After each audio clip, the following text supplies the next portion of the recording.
Hi, good morning, Mr. President. Mr. President, the Senate Impeachment Court will begin po the impeachment trial of Vice President Sara.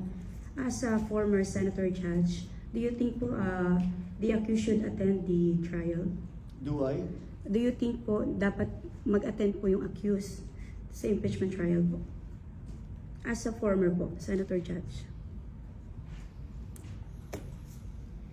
Well, my only experience with an impeachment trial was when I was senator with Corona, the Corona impeachment trial.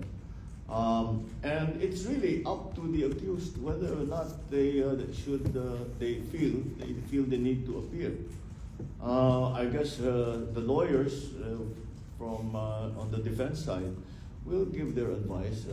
It's not for me to say one way or the other. But of course, it would be much easier to get to the bottom of everything if you can speak to the accused directly. And the accused can answer directly, not through secondary channels, not through the lawyers. Kung diretsong nakapagsagot, di siyempre mas magiging maliwanag ang proseso, mas magiging madali ang proseso. But that's just my own opinion, and that's not a legal opinion because I'm not a lawyer. But